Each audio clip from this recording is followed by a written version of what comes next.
Oh, hi there. I'm looking kind of rough around the edges, I know. See, got my hand taped up today, nice and swollen. I'm here to talk to you about unity as usual, but this isn't Unity Part 4. This is just me sharing me about unity and how I feel. Tearing down walls, building bridges, as always, is the ministry I represent. I'm going to read Philippians 2 through 8. So if there is any encouragement in Christ, any comfort from love, any participation in the Spirit, any affection and sympathy, complete my joy by being the same mind, having the same love, being in full accord and of one mind. Do nothing from rivalry or conceit, but in humility count others more sufficient than yourself. I want you to stop right there and just for a minute take this in mind. Count others more sufficient than yourselves. Then we go back another line. Do nothing from rivalry or conceit. I want you to remember those. Let each of you look not only to his own interest, but also to the interest of others, having his mind among yourselves, which is yours in Christ Jesus. I love that. I love that. It basically tells us to think of ourselves, but think of others above ourselves. We were talking about the deadly sins. And you'll find in Proverbs 6:16 through 19, they're described as a proud look, a lying tongue, hands that shed innocent blood, a heart that devises wicked plans, feet that are swift in running to evil, a false witness who speaks lies, and one who sows discord among the brethren. That's what I want you to look at today. And one who sows discord among the brethren.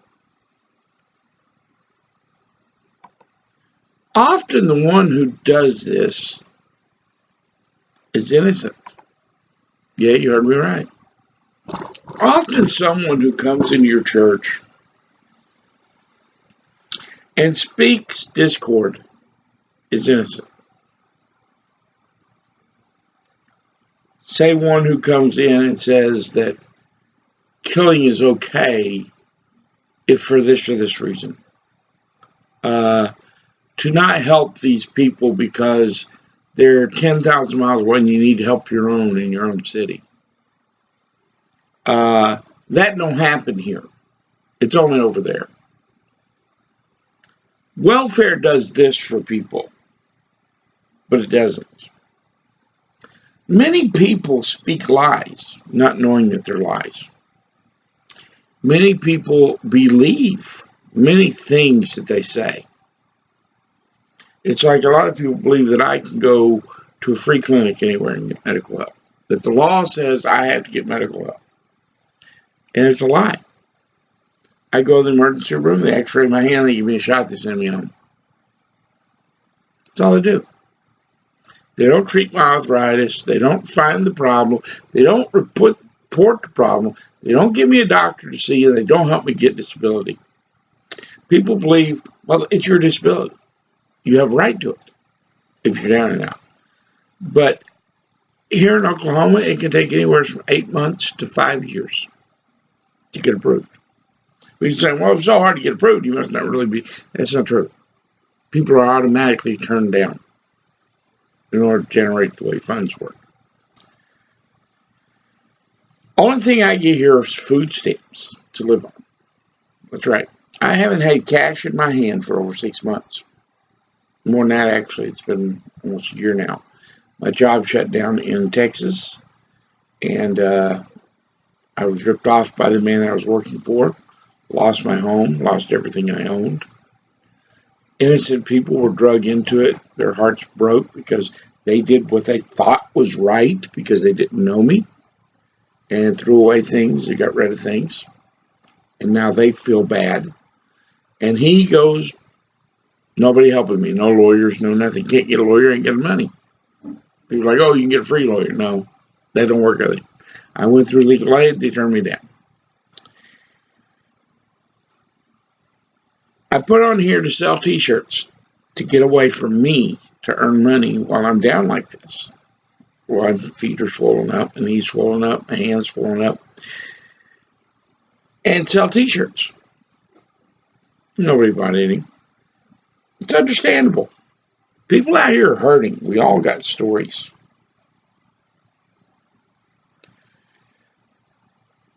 But the problem is unity, drawing together. My strength as an individual is nothing. But through you, my brothers and sisters, and the power of the Lord, I'm everything, as you are.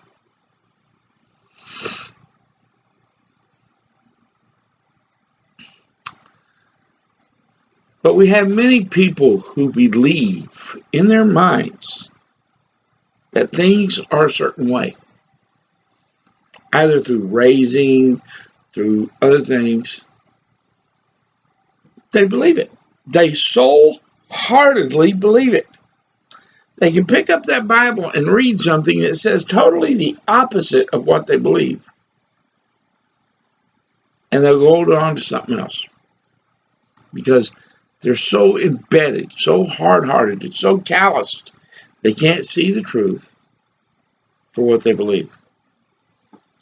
We believe many things that aren't true.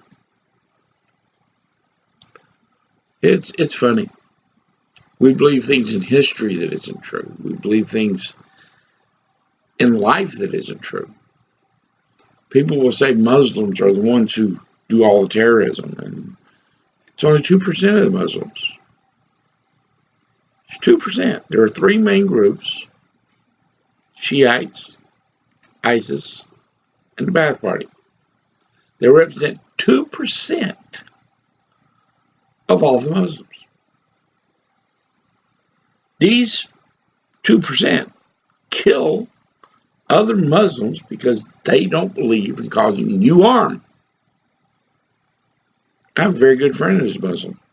We pray together. We ride around together. We seek God's truth together.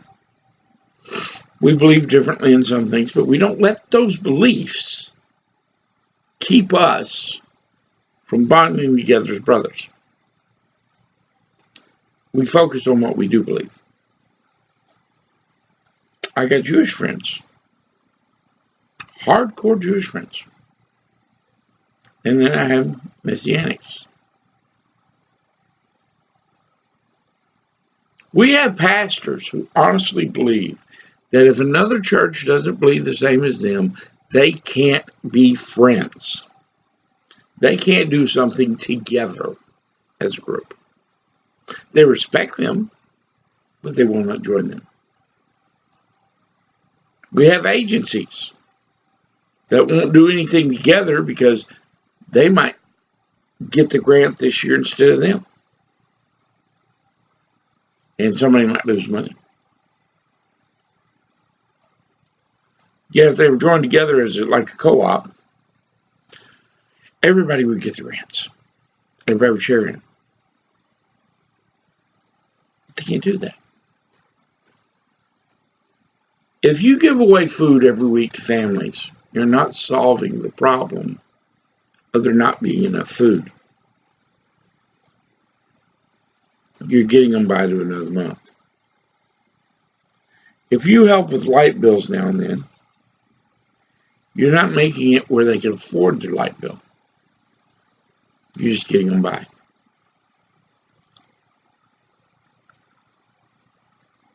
Agencies don't want to work themselves out of a job. They keep it going that way. I want to work myself out of a job. I want to build businesses through the co-ops that I got in Uganda, Kenya, and anywhere else I can get them for the orphanages, so that people in the ghettos get trained for work. The economy gets improved. Money comes in to support the orphanages. And we're not needed anymore.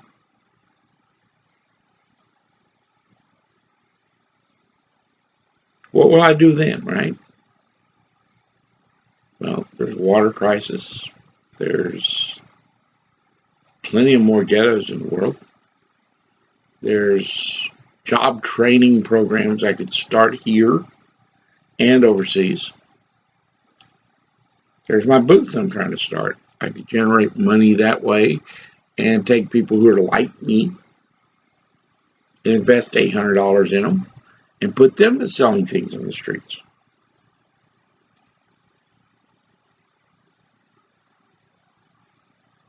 Again, working myself out of the job.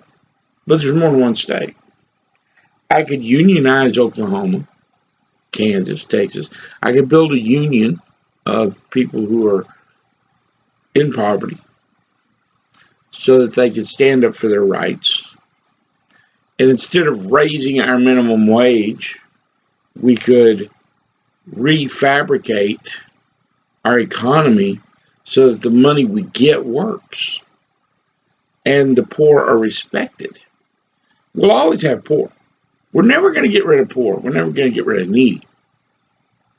But we can build a respect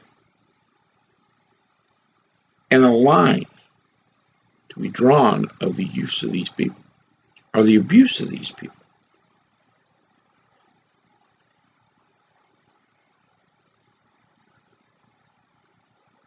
I'm pouring out my heart to you today, in a sense.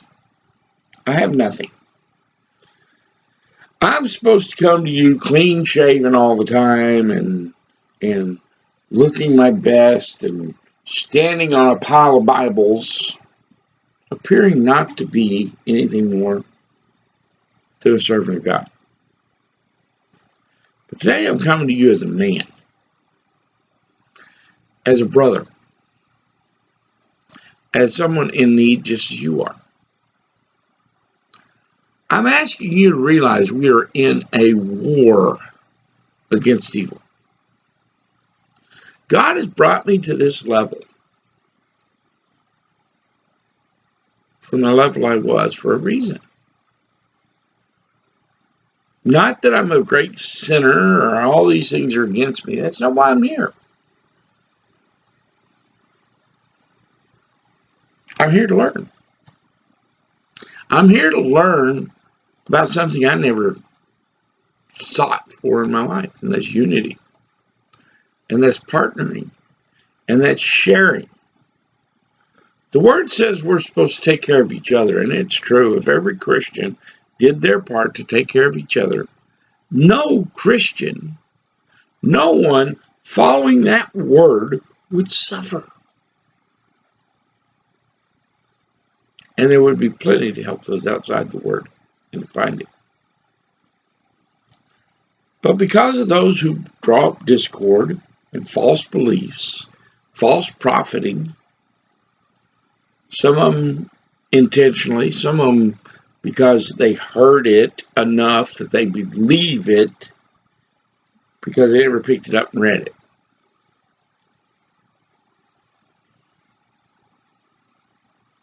How many scriptures are there that say for us to unify? 1, 50, 168. Do you know? How many scriptures are there in the Bible that says to help one another in need?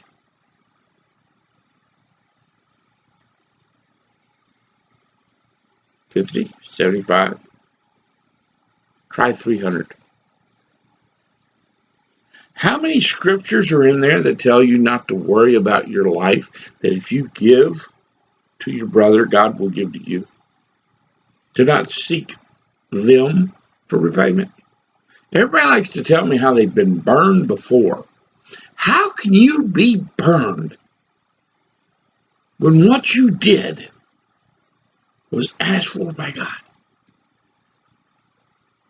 How many cars ran out of gas before they crashed into the side of yours and killed somebody in your family? How many meals did you not miss because God made a way for food to be on your table? How many years of health did you get for loaning a man $20?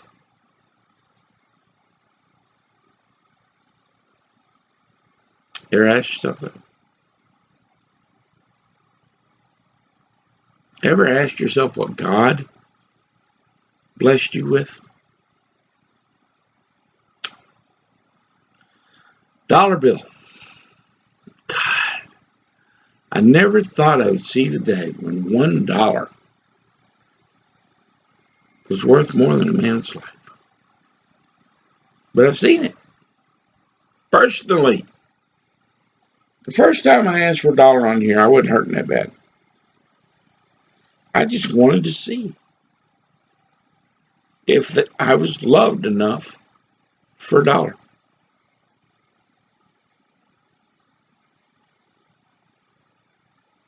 You know what I saw? No.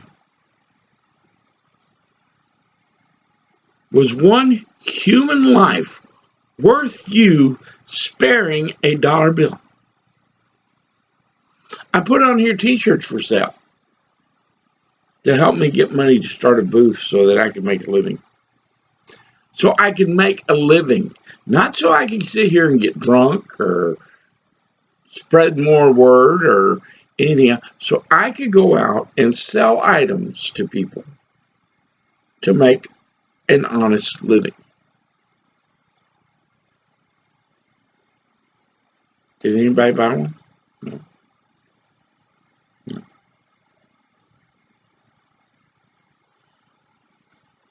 I haven't asked friends, a lot of friends, to help me, because it isn't them I need to unite with. It's my brothers and sisters around the world.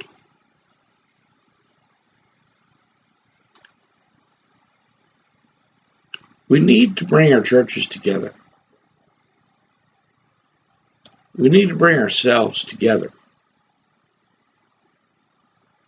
We need to hold hands and reach up together and ask our Father to forgive us for our selfish, lying divisions, for our hypocrisy of not being one in mind, in one accord with Him.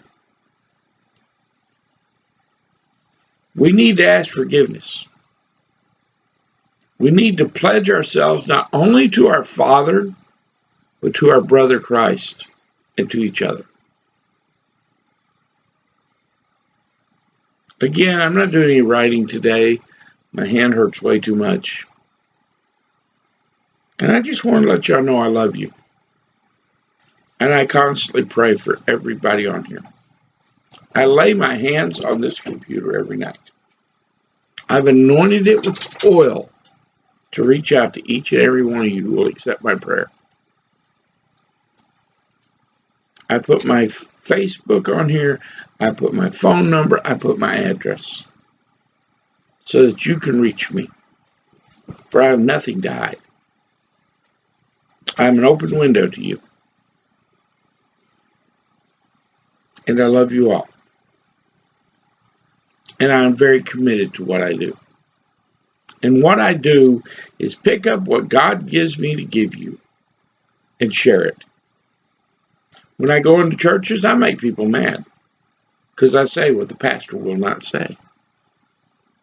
He can be fired, I can't. When I go out on the streets, I make people mad at me because I tell them tough love. I don't bring rainbows and butterflies. There's plenty of us on here that do that. And God bless them all for that encouragement. But I tell you straight up, a war is here, and you will fall if you do not pick up your armor. if you do not pick up that sword, if you do not get in that word, and you do not unite as an army should. I'm going to stop there and just tell you I love you all and bless you all in Jesus' name.